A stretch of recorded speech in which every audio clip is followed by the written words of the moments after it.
Salam sejahtera, perkenalkan nama saya Juliana Marito Simbolon dengan NIM channel 25030 dari Prodi D3 Akuntansi kelas B. Di sini saya akan memaparkan mengenai materi penyusunan anggaran utang dan modal. Definisi anggaran utang dan modal. Utang disebut juga dengan modal asing, sedangkan modal disebut juga dengan modal sendiri atau ekuitas atau aset bersih. Jadi, modal terdiri atas modal asing dan modal sendiri. Modal asing juga disebut modal eksternal, dan modal sendiri disebut juga dengan modal internal. Anggaran utang ialah anggaran yang diselenggarakan dengan direncanakan secara sistematis dan lebih terperinci tentang jumlah beserta perubahannya dari waktu ke waktu selama periode tertentu yang akan datang. Anggaran utang adalah anggaran untuk memperoleh dan membayar utang. Utang kebalikan dari piutang. Utang adalah kewajiban debitur atau peminjam untuk melaksanakan sesuatu kepada kreditur selama jangka waktu tertentu. Modal adalah sekumpulan dana, baik dalam bentuk barang ataupun uang, yang dapat digunakan untuk menjalankan suatu kegiatan, yang dalam hal ini untuk menjalankan usaha. Penganggaran modal, proses kegiatan mencakup seluruh aktivitas perencanaan penggunaan dana dengan tujuan untuk memperoleh manfaat pada waktu yang akan datang. Penganggaran modal berkaitan dengan penilaian aktivitas investasi yang diusulkan. Aktivitas suatu investasi ditujukan untuk mencapai tujuan yang diharapkan selama periode tertentu di waktu yang akan datang yang mempunyai titik awal dan juga titik akhir.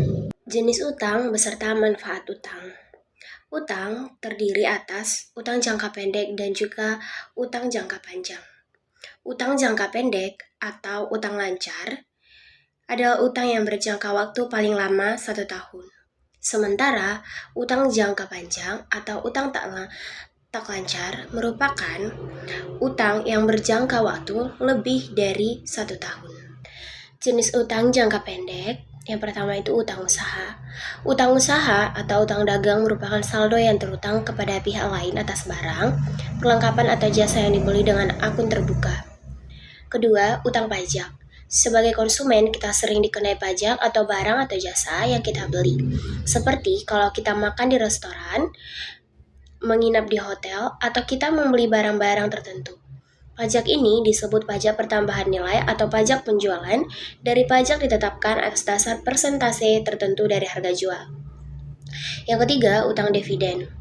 Utang dividen adalah dividen yang dapat dibayar sebagaimana diumumkan oleh Dewan Komisaris perusahaan, tapi ada akhir periode belum dibayar dan dicatat sebagai utang dividen. Perseroan terbatas yang sudah mengumumkan adanya pembagian dividen kepada para pemegang saham sudah harus mengakui adanya utang pada saat pengumuman. Jenis utang jangka panjang yang pertama, utang obligasi. Obligasi adalah suatu istilah yang dipergunakan dalam dunia keuangan yang merupakan suatu pernyataan utang dari penerbit obligasi kepada pemegang obligasi beserta janji untuk membayar kembali pokok utang beserta kupon bunganya kelak pada saat tanggal jatuh tempo pembayaran. Yang kedua, wesel bayar jangka panjang memiliki substansi yang sama seperti obligasi di mana keduanya mempunyai tanggal jatuh tempo yang tetap dan suku bunga yang ditetapkan atau implisit. Akan tetapi, wesel tidak dapat langsung dijual seperti obligasi di pasar sekuritas publik yang terorganisasi. Yang ketiga, wesel bayar hipotek adalah wesel promise yang dijamin dengan suatu dokumen yang disebut hipotek yang menggadaikan hak atas sebagai jaminan pinjaman. Wesel bayar hipotek lebih sering digunakan untuk perusahaan perorangan dan persekutuan dari pihak korporasi. Peminjam biasanya menerima kas dalam jumlah nominal wesel hipotek, di mana jumlah nominal wesel itu merupakan kewajiban yang sebenarnya dan tidak ada diskon atau premi yang terlibat. Manfaat anggaran utang dan juga modal. Yang pertama, kemajuan perusahaan bila utang tersebut dikelola dengan baik. Yang kedua, ekspansi kegiatan perusahaan dan kegiatan produksi. Yang ketiga, sebagai modal kerja. Keempat, untuk membiayai aset tak lancar. Faktor yang mempengaruhi anggaran utang, yang pertama itu ekspansi. Pada umumnya ekspansi hanya membutuhkan tambahan modal kerja karena perusahaan bekerja pada kapasitas produksi yang sudah ada. Namun apabila kemudian perusahaan harus menambah alat produksi atau membangun pabrik, baru maka kebutuhan modalnya akan bertambah. Pada ekspansi ini, selain dibutuhkan tambahan modal kerja yang juga dibutuhkan tambahan modal tetap. Dengan demikian, pengertian ekspansi itu dimaksudkan sebagai perluasan modal, baik perluasan modal kerja saja maupun modal kerja dan modal tetap, yang digunakan secara tetap dan harus terus-menerus di dalam perusahaan. Yang kedua, struktur modal berkaitan dengan perbandingan antara modal asing atau utang dan modal sendiri yang diatur melalui prinsip struktur keuangan konservatif. Perusahaan harus menjaga agar jumlah utang tidak melebihi modal sendiri atau maksimal 1:1 karena pembiayaan yang sehat sebaiknya lebih banyak bertumpu pada modal sendiri yang lebih tahan terhadap risiko. Prinsip ini bertujuan memberikan rasa aman bagi perusahaan dan kreditor, serta meningkatkan kemampuan perusahaan dalam menanggung risiko seiring bertambahnya modal. Sementara secara horizontal, modal sendiri harus mampu menutup seluruh aset tetap dan persediaan karena aset tersebut bersifat jangka panjang dan membutuhkan sumber dana yang disebut bersifat tetap. Yang ketiga, ada anggaran pembelian material.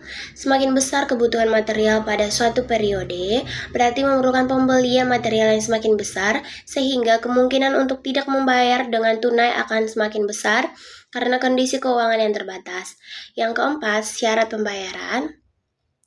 Syarat pembayaran yang semakin lunak biasanya akan menjadikan nilai yang akan diambil semakin besar. Syarat pembayaran akan meliputi tingkatan bunga, jangka waktu dan denda, serta jatuh tempo pembayaran pada setiap bulan.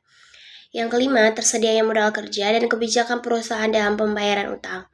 Bila modal kerja tersedia relatif besar, maka sebagian besar pembelian material dan keperluan yang lain dilakukan secara tunai, sehingga akan meminimkan hutang yang akan diambil. Selanjutnya, ketersediaan supplier atau bank. Bila perusahaan cukup mendapatkan kepercayaan dari para supplier dan pihak pemberi kredit, karena selama ini reputasinya cukup baik, maka akan lebih mudah untuk mendapatkan fasilitas kredit baik dari para supplier dan pihak bank untuk masa-masa yang akan datang.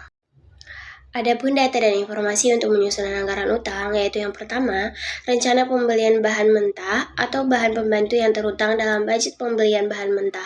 Yang kedua, keadaan persaingan para pemasok di pasar. Yang ketiga, syarat pembayaran yang ditawarkan oleh pihak penjual. Keempat, posisi perusahaan terhadap pihak pemasok bahan. Kelima, tersedianya modal kerja perusahaan. Ilustrasi penyusunan anggaran utang. Penyusunan anggaran utang merupakan tanggung jawab Departemen Keuangan. Langkah yang dilakukan itu, yang pertama, Departemen Keuangan bekerjasama dengan Departemen Pembelian rutin untuk mengumpulkan data pembelian dan syaratnya. Kedua itu, menghitung anggaran utang usaha pada periode tertentu. Yang ketiga, menyusun anggaran utang. Untuk menyusun rencana angsuran pinjaman atau utang di bank berjangka panjang beserta bunganya dapat dihitung menggunakan rumus yang telah saya berikan di PPT. Selanjutnya, penyusunan anggaran modal. Modal yang dimaksud adalah modal sendiri. Penyusunan anggaran modal berupa anggaran perubahan modal. Anggaran perusahaan modal antara badan usaha yang satu dengan lainnya berbeda. Yang pertama itu, perusahaan perseorangan adalah badan usaha yang modalnya dimiliki oleh satu orang dan pemilik dapat menarik modalnya kapanpun untuk keperluan pribadi yang disebut dengan prive. Yang kedua, firma adalah badan usaha yang modalnya dimiliki oleh lebih dari satu orang yang bertanggung jawab penuh terhadap perusahaan. Semua pihak perusahaan boleh menarik kekayaan perusahaan untuk keperluan pribadi atau prive. Ketiga, persekutuan komanditer atau CV adalah persekutuan dua atau lebih untuk mendirikan perusahaan. Satu orang atau lebih sekutu bekerja dengan tanggung jawab tak terbatas sebesar modal penyertaannya dalam perusahaan dan satu orang atau lebih sebagai sekutu komanditer dengan tanggung jawab terbatas pada modal disetor. Yang keempat, perseroan terbatas adalah badan usaha yang modalnya terdiri atas saham dengan tanggung jawab terbatas pada modal saham yang disetor. Yang kelima, koperasi merupakan badan usaha berbentuk hukum yang didaftarkan pada Departemen Kehakiman dan diumumkan dalam lembaga negara. Saya ucapkan terima kasih.